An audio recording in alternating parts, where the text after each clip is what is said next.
Managerial Rolls വളരെ പ്രധാനപ്പെട്ട മറ്റൊരു ടോപ്പിക്കാണ്. ഹെൻറി മിൻസ്ബർഗിന്റെ 10 മാനേജീരിയൽ റോൾസ് ആണ് നമ്മൾ ഈ ഒരു ക്ലാസ്സിൽ ഡിസ്കസ് ചെയ്യുന്നത്. Welcome all my dear aspirants to Nisha Eduhub. ഇന്ന് നമ്മൾ മാനേജീരിയൽ റോൾസ് ഡിസ്കസ് ചെയ്യുകയാണ്. According to Henry Mintzberg, there are 10 managerial roles grouped into 3 primary categories. 3 primary categoriesലായിട്ട് 10 managerial roles ആണ് ഹെൻറി മിൻസ്ബർഗ് പറഞ്ഞിട്ടുള്ളത്. Interpersonal role, informational, decisional roles. അപ്പൊ ഈ 3 കാറ്റഗറീസിന്റെ കീഴിലായിട്ടാണ് 10 റോളുകൾ വരുന്നത്. അപ്പൊ ഈ റോൾസ് ഒക്കെ എന്താണ് ഹൈലൈറ്റ് ചെയ്യുന്നത്? These roles highlight the dynamic, multifaceted and often unpredictable nature of daily management work. ഈ റോളുകൾ പറയുന്നത് എന്താണ്? ഡൈനാമിക് ആണ്. അതായത് ഓരോ റോളുകൾ, പല പല റോളുകളാണ് ഒരു മാനേജറിനെ സംബന്ധിച്ചിടത്തോളം ചെയ്യുന്നത്. ഡൈനാമിക് ആയിട്ടുള്ള മൾട്ടി ഫാസറ്റഡ് ആണ്. ഇപ്പം മാനേജറിനെ ഒരു ഡിസിഷൻ മേക്കറായിട്ട് അല്ലെങ്കിൽ നെഗോഷിയേറ്റർ ആയിട്ട് ഒരു റോള് ചെയ്യുകയാണെങ്കിൽ വേറെ ഒരു ഡൈനാമിക് റോൾ അടുത്ത റോളിലേക്ക് പോവുകയാണ്. അതായത് ഒരു ഡിസ്റ്റർബൻസ് ഹാൻഡ്ലർ ആയിട്ട്, അല്ലെങ്കിൽ ഒരു ലീഡർ ആയിട്ട്, ലയസൺ ആയിട്ട്, അങ്ങനെ ഇങ്ങനെ ഓരോ റോളുകളും ചേഞ്ച് ചെയ്യുകയാണ്. അതുകൊണ്ടാണ് ഡൈനാമിക് എന്ന് പറയുന്നത്. അതുപോലെ മൾട്ടി ഫെസറ്റഡ് ആണ്. അതായത് ബഹുമുഖ പ്രതിഭയാണ്. അതായത് പല പല കാര്യങ്ങളാണ് ചെയ്തുകൊണ്ടിരിക്കുന്നത്. അതുപോലെ ഡെയിലി മാനേജ്മെന്റ് വർക്കിൽ വരുമ്പോൾ നമുക്ക് പ്രെഡിക്റ്റ് പോലും ചെയ്യാൻ കഴിയില്ല ഇന്ന് ഏത് റോളിലാണ് മാനേജർ വരുന്നത്, അല്ലെങ്കിൽ എന്തായിരിക്കും ഇന്ന്, ലീഡർ ആണോ, അല്ലെങ്കിൽ ഇന്നൊരു സ്പോക്സ് പേഴ്സൺ ആണോ, അതോ ഡിസമിനേറ്റർ ആണോ, കമ്മ്യൂണിക്കേറ്റർ ആണോ, ആ ഒരു രീതിയിൽ ഇങ്ങനെ നമുക്ക് പ്രെഡിക്റ്റ് ചെയ്യാൻ പറ്റില്ല. അപ്പം ഡെയിലി വരുന്ന മാനേജ്മെന്റിന്റെ വർക്കിന്റെ അടിസ്ഥാനത്തിൽ അൺപ്രഡിക്റ്റബിൾ നേച്ചർ ആയിരിക്കും, ഡൈനാമിക് ആണ്, മൾട്ടി ഫാസറ്റഡ് ആയിരിക്കും. അതൊക്കെയാണ് ഈ 10 റോളുകളും. ഒരു മാനേജറിനെ സംബന്ധിച്ചിടത്തോളം ഡേ ടു ഡേ വർക്ക് ലൈഫിൽ മാറി മാറി വരുന്ന 10 റോളുകളാണ് ഹെൻറി മിൻസ്ബർഗ് പറഞ്ഞിരിക്കുന്ന 10 മാനേജീരിയൽ റോൾസ് എന്ന് പറയുന്നത്. അപ്പം ഫ്യൂച്ചറിലൊക്കെ ഒരു മാനേജറായിട്ട് നമ്മൾ മാറുകയാണ്. മാനേജ്മെന്റ് സ്റ്റുഡൻസ് ഒരു HR മാനേജറോ ഒരു ഓർഗനൈസേഷന്റെ CEO ഒക്കെ ആയിട്ട് മാറി മാനേജറൊക്കെ ആവുകയാണെങ്കിൽ ഈ ഒരു റോളുകളിലൂടെ ഒക്കെ നമ്മൾ ഡേ ടു ഡേ ലൈഫിൽ കടന്നു പോകും അല്ലേ. അതാണ് മാനേജീരിയൽ റോൾസ്. അപ്പൊ അതില് ഇന്റർപേഴ്സണൽ റോൾസ് ഉണ്ട്, ഇൻഫോർമേഷണൽ റോൾസ് ഉണ്ട്, ഡിസിഷണൽ റോൾസ് ഉണ്ട്. ഇന്റർപേഴ്സണൽ എന്ന് പറയുമ്പോൾ ബിറ്റ്വീൻ 2 പേഴ്സൺസ്, 2 വ്യക്തികൾക്കിടയിലുള്ള ഒരു റിലേഷൻഷിപ്പ് ആണ്. 2 വ്യക്തികൾ തമ്മിലുള്ള റോളാണ്. സിമ്പിൾ ആയിട്ട് പറഞ്ഞാൽ ഒരു റിലേഷൻഷിപ്പ് എന്ന് പറയാം. Interpersonal roles arise directly from a manager's formal authority and status, focusing on relationship building and interaction with the people. Inter എന്ന് പറയുമ്പോൾ തന്നെ ഓർക്കുക ബിറ്റ്വീൻ 2 പേഴ്സൺസ്, അതായത് ബിറ്റ്വീൻ 2 പീപ്പിൾ. അങ്ങനെ വരുമ്പോൾ ആളുകൾ തമ്മിലുള്ള ഒരു ഇന്ററാക്ഷൻ എന്ന് വേണമെങ്കിൽ ഇന്ററാക്ഷൻ ആണ് ഫോക്കസിങ് ഓൺ റിലേഷൻഷിപ്പ് ബിൽഡിംഗ്. അപ്പൊ ഇന്റർപേഴ്സണൽ റോൾസിൽ വരുന്ന 3 റോളുകളാണ് figure head, leader, liaison. Figure head, leader, liaison.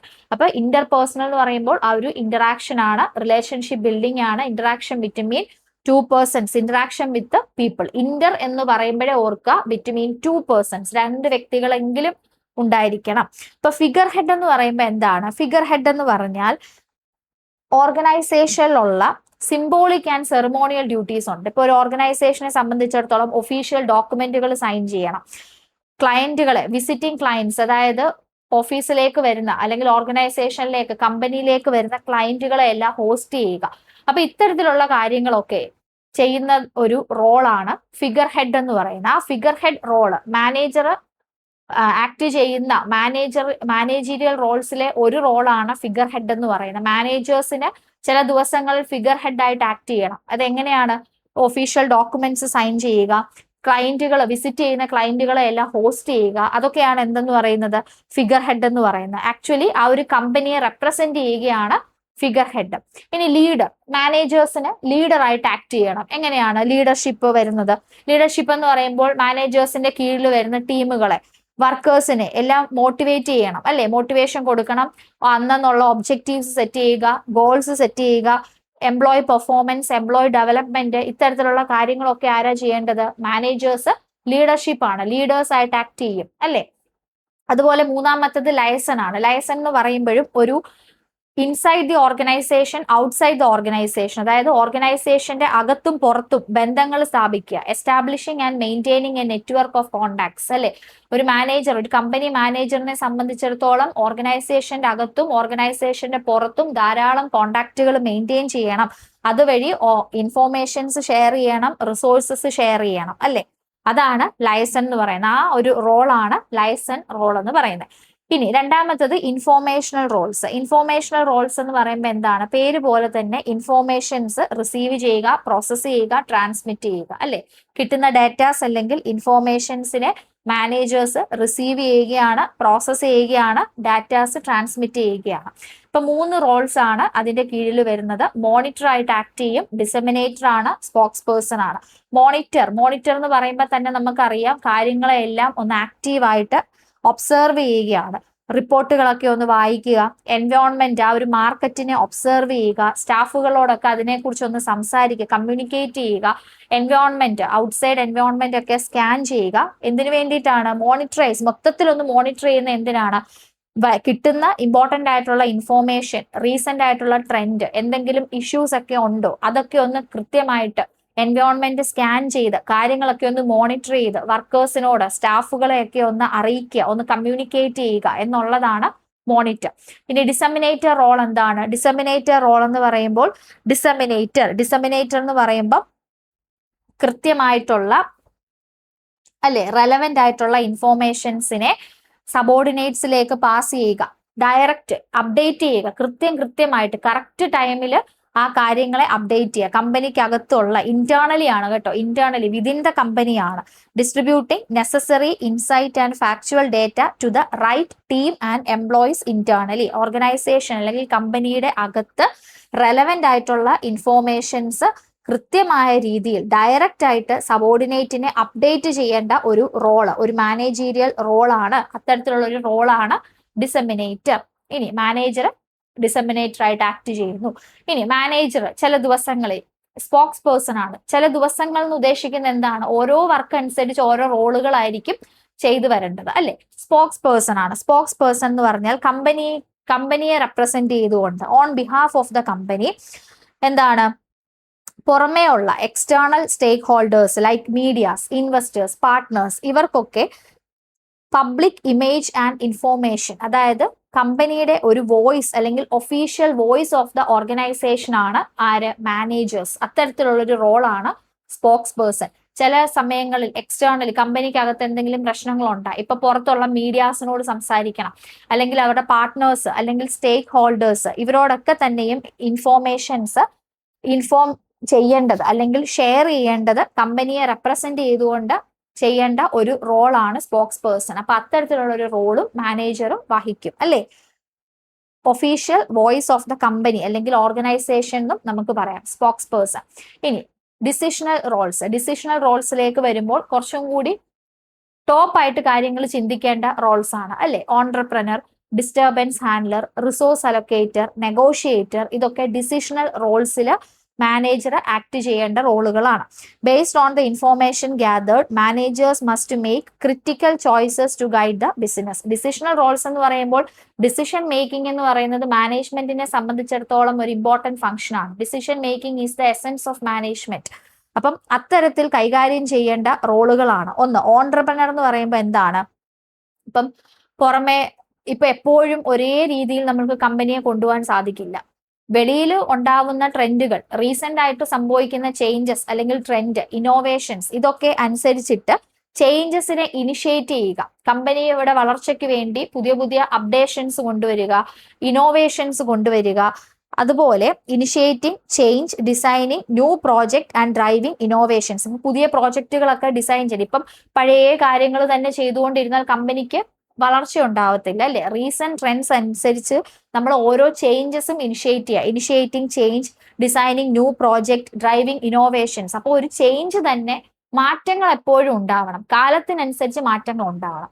അപ്പൊ ഓൺട്രപ്രനർ എന്ന് പറയുമ്പോൾ പുതിയ പുതിയ പ്രോജക്റ്റുകൾ എടുത്ത് ചെയ്യുക, ആ ഒരു റോളൊക്കെ ആരാണ്? മാനേജർ ചെയ്യണം. അതുപോലെ ആ ഒരു റോളും മാനേജറിന് വരും. ഡിസ്റ്റർബൻസ് ഹാൻഡ്ലർ എന്ന് പറയുമ്പോൾ എന്താണ്? കമ്പനിക്ക് അകത്തും പുറത്തും പ്രശ്നങ്ങൾ ഉണ്ടാകാം. ഇപ്പം യൂണിയൻസുമായിട്ട് എന്തെങ്കിലും പ്രശ്നങ്ങൾ ഉണ്ടാകാം, എംപ്ലോയി കോൺഫ്ലിക്റ്റുകൾ ഉണ്ടാകും, പ്രതീക്ഷിക്കാതെ എന്തെങ്കിലും ക്രൈസിസുകൾ, ഫിനാൻഷ്യൽ ക്രൈസിസ്, അൺഎക്സ്പെക്ടഡ് ക്രൈസിസുകൾ ഉണ്ടാവുക. അപ്പൊ ഈ ഒരു കാര്യങ്ങളൊക്കെ മാനേജ് ചെയ്യേണ്ടതും ആരാണ്? മാനേജറിന്റെ മറ്റൊരു റോളാണ്, ഒരു മാനേജീരിയൽ റോളാണ്. ദാറ്റ് ഈസ് ഡിസ്റ്റർബൻസ് ഹാൻഡ്ലർ എന്ന് പറയുന്നത്.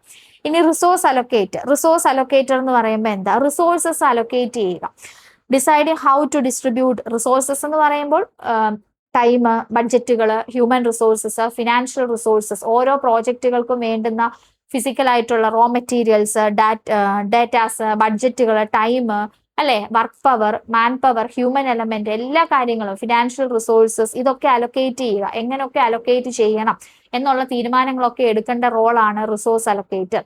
പിന്നെ നെഗോഷിയേറ്റർ എന്ന് പറയുമ്പോൾ കമ്പനിയെ റെപ്രസെന്റ് ചെയ്തുകൊണ്ട് മറ്റ് സ്ഥാപനങ്ങളുമായിട്ട് ഡിസ്കഷൻസിൽ പങ്കെടുക്കുക, എന്നിട്ട് ഒരു എഗ്രിമെന്റിൽ എത്തിച്ചേരേണ്ട ഒരു റോളാണ് നെഗോഷിയേറ്റർ എന്ന് പറഞ്ഞാൽ.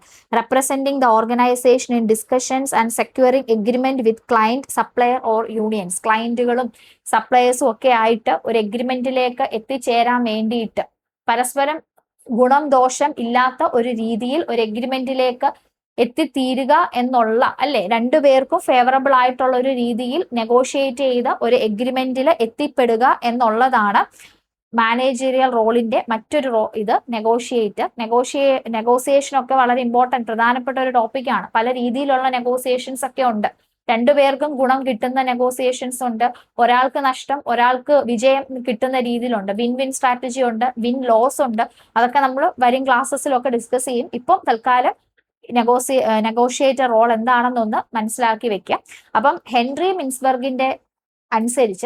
മിൻസ്ബർഗിന്റെ മാനേജീരിയൽ ഫ്രെയിംവർക്ക് അനുസരിച്ച് മാനേജീരിയൽ റോൾസ്, ഈ 10 മാനേജീരിയൽ റോൾസ് ആണ്. ഒരു മാനേജറിനെ സംബന്ധിച്ചിടത്തോളം ഡേ ടു ഡേ വർക്കിൽ ഈ റോളുകൾ ഇങ്ങനെ ഡൈനാമിക് ചേഞ്ചസ് ഇങ്ങനെ മാറിക്കൊണ്ടേയിരിക്കും. മൾട്ടി ഫാസറ്റഡ് ആണ്, ഒരു ദിവസം പല പല റോളുകൾ ചെയ്യണം. അപ്പൊ ഒരു മാനേജറിനെ സംബന്ധിച്ചിടത്തോളം ഈ റോളുകളെല്ലാം തന്നെ മാനേജറിന്റെ വർക്കിംഗ് അല്ലെങ്കിൽ ഒരു ഓർഗനൈസേഷനകത്ത് ചെയ്തു പോകുന്ന റോളുകളാണ്. ഒരു മാനേജറിന്റെ 10 വ്യത്യസ്തങ്ങളായ ഡിസ്റ്റിന്റ് ആയിട്ടുള്ള റോളുകളാണ് ഹെൻറി മിൻസ്ബർഗ് ഈ ഒരു ഫ്രെയിംവർക്കിൽ പറഞ്ഞിരിക്കുന്നത്. അപ്പം ഇത് പഠിച്ചെടുക്കുക. ഇതിനകത്ത് ഓരോ റോൾസിൽ വരുന്നത് നിങ്ങളോട് പിക്ക് ഔട്ട് ചെയ്യാനായിട്ടൊക്കെ ക്വസ്റ്റ്യൻ ചോദിക്കും. 4 റോൾസ് ഒക്കെ തന്നിട്ട് ഇൻഫോർമേഷണൽ റോൾസ് ഏതാണ്, അല്ലെങ്കിൽ ഡിസിഷണൽ റോൾസിൽ ഏത് വരുന്നു, ഇന്റർപേഴ്സണൽ ഏത് വരുന്നു എന്നൊക്കെ ഉള്ളത് ചോദിക്കും. അപ്പൊ അത് വ്യക്തമായിട്ട് ഓരോന്നിനെ പഠിക്കുക. ഇപ്പൊ ഇന്റർപേഴ്സൺ എന്ന് പറയുമ്പോൾ 2 പേര് തമ്മിലുള്ള റിലേഷൻ ആണ്. അതിൽ ഫിഗർ ഹെഡ്, ലീഡർ, ലയസൺ. ഇപ്പം information, communicator, disseminator, spokesperson. അതുപോലെ തന്നെ ഡിസിഷൻ കുറച്ചും കൂടെ ടോപ്പ് ലെവലിൽ വരുന്നതാണ്. That is entrepreneur, disturbance handler, resource allocator, negotiator. അപ്പം അത് ഓർത്ത് പഠിക്കുക. പിന്നെ എസ്എ ക്വസ്റ്റ്യൻസ് ഒക്കെ എഴുതുമ്പോൾ ഈ ഡയഗ്രാം ഒക്കെ ഫിഗർ വരച്ചു വെച്ചാൽ എക്സ്ട്രാ മാർക്സ് ആണ് നമുക്ക് അവിടെ കിട്ടുന്നത്. ഓക്കെ, അപ്പം താങ്ക് യു. സബ്സ്ക്രൈബ് ചെയ്യാത്തവർ സബ്സ്ക്രൈബ് ചെയ്യുക. യൂസ്ഫുൾ ആണെങ്കിൽ ലൈക്ക് ചെയ്യുക, ഷെയർ ചെയ്യുക. നിങ്ങൾ ഇപ്പോഴേ എക്സാമിന് വേണ്ടിയിട്ട് പ്രിപ്പയർ ചെയ്യുക. Thank you.